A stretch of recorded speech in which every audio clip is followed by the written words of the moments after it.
നമ്മൾ ദേശീയ പ്രസ്ഥാനം അല്ലെങ്കിൽ നാഷണൽ മൂവ്മെന്റ്സിനെ കുറിച്ചാണ് പഠിച്ചുകൊണ്ടിരിക്കുന്നത്. അതിൽ പ്രധാനപ്പെട്ടതൊക്കെ നമ്മൾ നോക്കിക്കഴിഞ്ഞു അല്ലേ.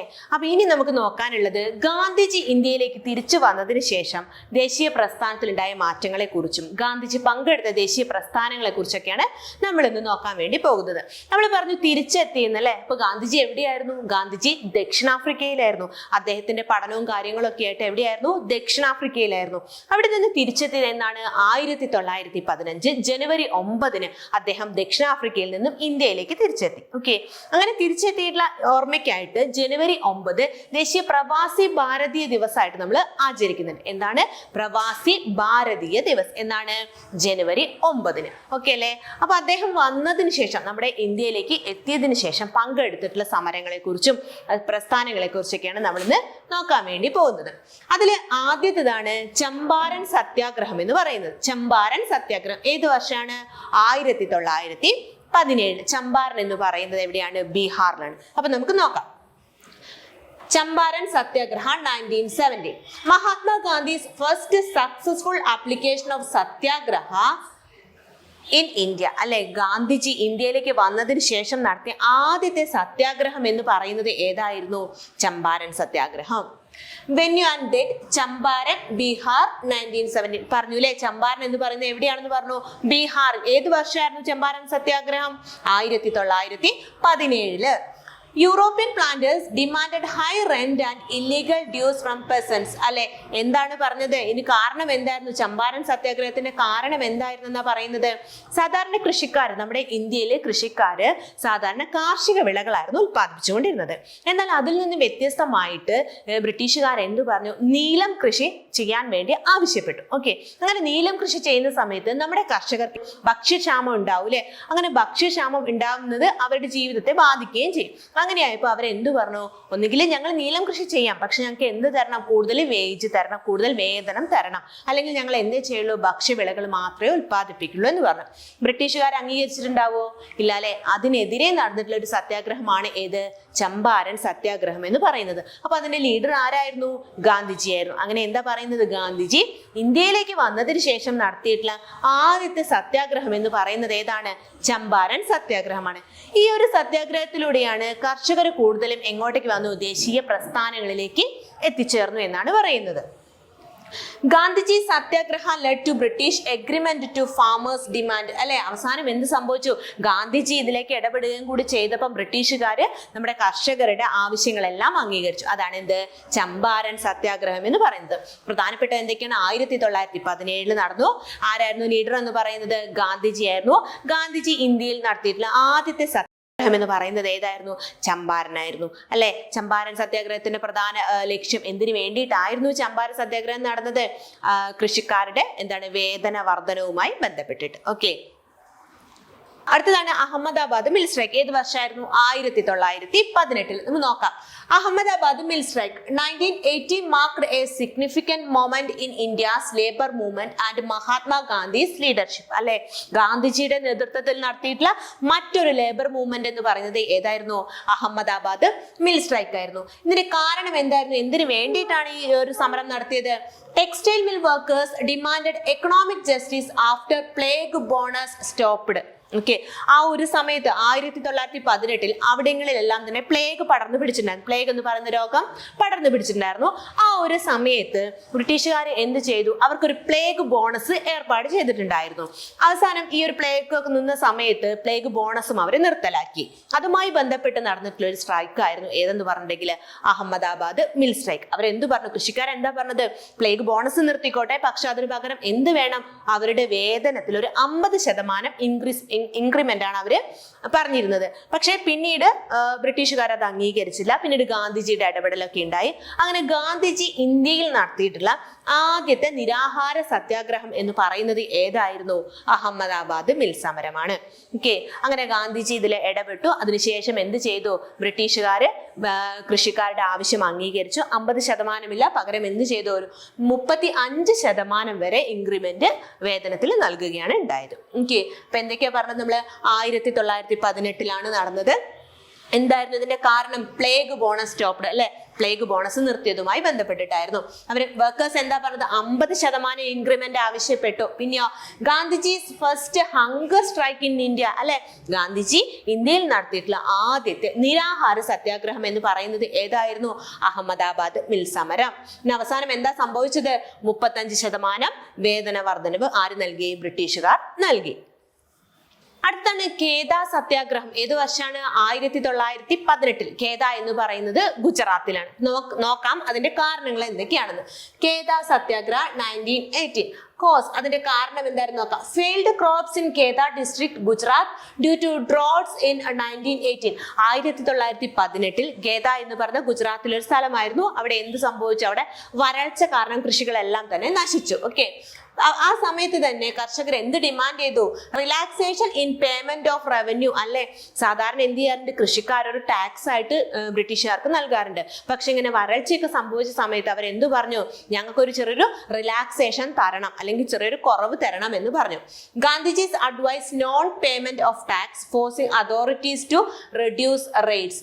Participating leaders Sardar Vallabhbhai Patel, Indulal Yagnik, Shankarlal Banker, Mahadev Desai. എന്താ സംഭവിച്ചത്? അവര് വേതനവില് ടാക്സിൽ ഒരു ഇളവ് തരണമെന്ന് പറഞ്ഞു. പക്ഷെ ബ്രിട്ടീഷുകാരത് അംഗീകരിച്ചില്ല. അതിന് പകരമായിട്ട് ഗാന്ധിജി അതിലേക്ക് ഇടപെട്ടു. ഗാന്ധിജി എന്ത് പറഞ്ഞു? നോൺ പേയ്മെന്റ് ഓഫ് ടാക്സ് കൊടുക്കേണ്ട ഒരു ആവശ്യമില്ലെന്ന് ഗാന്ധിജി പറഞ്ഞു അല്ലെ. ഇതുമായി ബന്ധപ്പെട്ട് നടന്നിട്ടുള്ളൊരു സമരമായിരുന്നു ഏത്? ഖേദ സത്യാഗ്രഹം എന്ന് പറയുന്നത്. ഇതിന്റെ ലീഡേഴ്സ് ആരൊക്കെയായിരുന്നു? സർദാർ വല്ലഭായ് പട്ടേൽ ഉണ്ടായിരുന്നു, ഇന്ദുലാൽ യാഗ്നിക്, ശങ്കർലാൽ ബംഗർ, മഹാദേവ് ദേശായി. ഇവരെല്ലാം എന്തിൽ പങ്കെടുത്ത ആൾക്കാരായിരുന്നു? ഖേദ സത്യാഗ്രഹത്തിൽ പങ്കെടുത്ത ആൾക്കാരാണ്. അടുത്തതാണ് റൗലറ്റ് ആക്ട്. ഏത് വർഷമാണ്? 1919 റൗലറ്റ് ആക്ട് വന്നത്. എന്താണ് ഇത്? എങ്ങനെയാണ് ഫോം ചെയ്തത് നോക്കാം. Rowlatt committee formed in 1917 under justice Sydney Rowlatt. Okay, Sydney Rowlatt എന്ന് പറയുന്ന ആളുടെ നേതൃത്വത്തിൽ 1917 റൗലറ്റ് കമ്മിറ്റി രൂപം കൊണ്ടത്. എന്താണ് റൗലറ്റ് ആക്ട് എന്ന് പറഞ്ഞിട്ടുണ്ടെങ്കിൽ? ആരെയും വിചാരണ കൂടാതെ തടവിലാക്കുക, അതായിരുന്നു റൗലറ്റ് ആക്ട് എന്ന് പറഞ്ഞിട്ടുണ്ടെങ്കിൽ. ഓക്കെ, അങ്ങനെയാകുമ്പോൾ നമ്മുടെ ഇന്ത്യക്കാർ മുഴുവൻ എവിടെയായിരുന്നു? അവരെ ഒന്നും വിചാരണ കൂടാതെ എന്താക്കി? ജയിലിലാക്കി. അതാണ് റൗലറ്റ് ആക്ട് എന്ന് പറയുന്നത്. ഓക്കെ, നോക്കിയേ. Empowered government to imprison anyone without trial അല്ലെ. ചോദ്യം പറച്ചിലൊന്നുമില്ല, തെറ്റുകാരാണെന്ന് അവർക്ക് തോന്നുന്നു, അവരെന്ത് ചെയ്യുന്നു? ജയിലിലാക്കുന്നു. അതാണ് എന്ത്? റൗലറ്റ് ആക്ട് എന്ന് പറയുന്നത്. അപ്പൊ ഇതിനെതിരെ എന്ത് ചെയ്തിട്ടുണ്ടാവാം? നമ്മുടെ ദേശീയ നേതാക്കളൊക്കെ പല രീതിയിലുള്ള പ്രക്ഷോഭങ്ങൾ നടത്തിയിട്ടുണ്ട്. ഈ റൗലറ്റ് ആക്ടിനെ കുറിച്ച് എഡ്വിൻ സാമുവൽ മൊണ്ടേഗു എന്താ പറഞ്ഞത് നോക്കാം. The Rowlatt act is a preventive murder. Okay, Rowlatt act എന്ന് പറയുന്ന ഒരു പ്രിവെന്റീവ് മർഡർ ആണെന്ന് ആര് പറഞ്ഞു? സാമുവൽ മൊണ്ടേഗു പറഞ്ഞു. ഓക്കെ, ഗാന്ധിജി എങ്ങനെയാ പറഞ്ഞത്? Called it the black act അല്ലെ. റൗലറ്റ് ആക്ട് എന്ന് പറഞ്ഞിട്ടുണ്ടെങ്കിൽ എന്താണ്? The black act. അങ്ങനെ ആരാ പറഞ്ഞത്? ഗാന്ധിജി. ഓൾ ഇന്ത്യ ഹർത്താൽ അല്ലെ. ഇതിനെതിരെ എന്ത് സംഭവിച്ചു? ഇന്ത്യയിൽ മുഴുവനായിട്ട് ഹർത്താൽ സംഘടിപ്പിച്ചു. ആരൊക്കെയാ? ഗാന്ധിജിയും കൂടാതെ ഹോം റൂൾ ലീഗും. ഓക്കെ, ഗാന്ധിജിയും ഹോം റൂൾ ലീഗും കൂടെ ഒത്തുചേർന്നിട്ട് എന്ത് ചെയ്തു? ഓൾ ഇന്ത്യ ഹർത്താൽ ആചരിച്ചു. എപ്പോഴാണ്? ഏപ്രിൽ 6, 1919. അതാണ് എന്ത്? റൗലറ്റ് ആക്ട് എന്ന് പറയുന്നത്.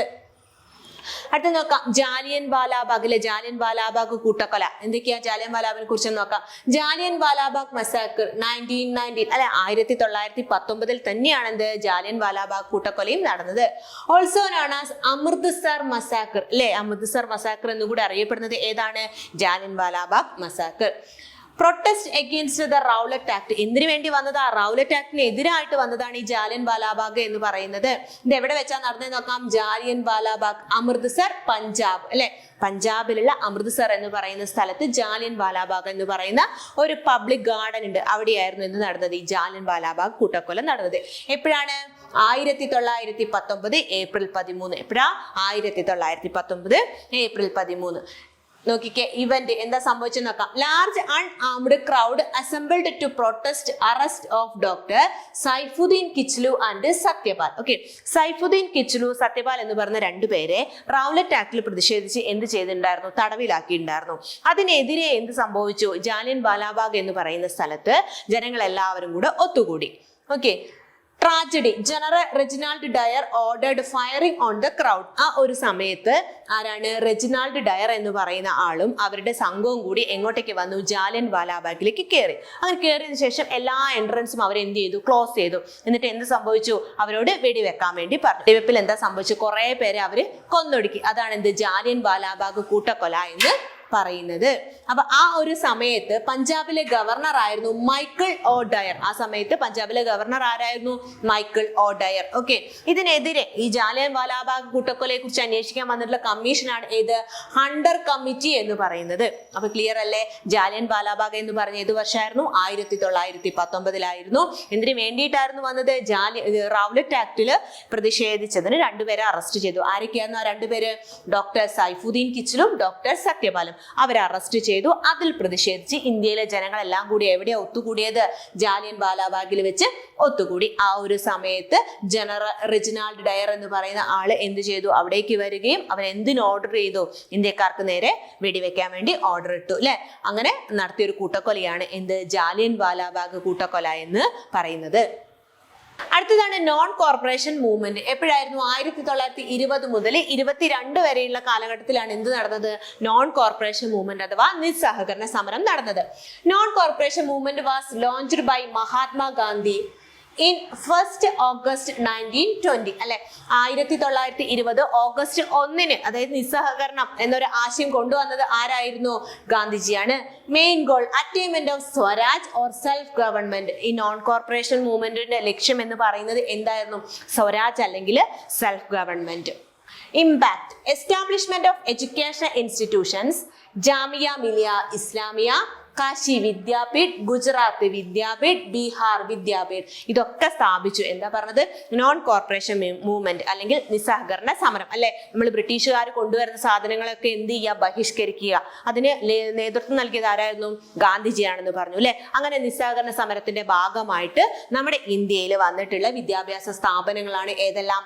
ജാമിയ മിലിയ ഇസ്ലാമിയ, കാശി വിദ്യാപീഠ്, ഗുജറാത്ത് വിദ്യാപീഠ്, ബീഹാർ വിദ്യാപീഠ് ഇതെല്ലാം ഈ ഒരു സമയത്താണ് നിലവിൽ വന്നിട്ടുള്ളത്. ഇതെല്ലാം ഇങ്ങനെയുള്ള ഈ ആശയങ്ങളെല്ലാം അല്ലെങ്കിൽ ഇനി എന്ത് മാറ്റങ്ങൾ വരുത്താം, നമുക്ക് എങ്ങനെ നിസ്സഹകരിക്കാം, അതായത് ബ്രിട്ടീഷുകാരോട് എങ്ങനെ സഹകരിക്കാതിരിക്കാം, ഇതിനെക്കുറിച്ചെല്ലാം ആലോചിച്ചൊരു സെഷനായിരുന്നു ഏത്? നാഗ്പൂർ സെഷൻ എന്ന് പറയുന്ന INCയുടെ നാഗ്പൂർ സെഷൻ. ഏത് വർഷമായിരുന്നു? 1920. ഈ നിസ്സഹകരണത്തെ കുറിച്ചുള്ള ഭാവി കാര്യങ്ങളെല്ലാം ആലോചിച്ചത് എവിടെ വെച്ചിട്ടായിരുന്നു? നാഗ്പൂർ സെഷൻ 1920 സെഷനിൽ വെച്ചിട്ടായിരുന്നു. 1922 ഫെബ്രുവരി 5 ആയപ്പോൾ ഗാന്ധിജി എന്ത് ചെയ്തു? നിസ്സഹകരണ സമരം പിൻവലിക്കാനിടയായ കാരണമാണ് ഏത്? ചൗരി ചൗര സംഭവം. ഓക്കെ, 1922 നടന്നിട്ടുള്ള ചൗരി ചൗര സംഭവത്തെ തുടർന്ന് ഗാന്ധിജി എന്ത് ചെയ്തു? നിസ്സഹകരണ സമരം പിൻവലിച്ചു. അങ്ങനെ ഗാന്ധിജി നമ്മുടെ ദേശീയ പ്രസ്ഥാനത്തിലേക്ക് നൽകിയ സംഭാവനകളെ കുറിച്ചാണ് നമ്മൾ പറഞ്ഞുകൊണ്ടിരിക്കുന്നത്. അതിൽ ഇനി കുറച്ചുകൂടി ഉണ്ട്, ബാക്കി നമുക്ക് അടുത്ത ക്ലാസ്സിൽ നോക്കാം.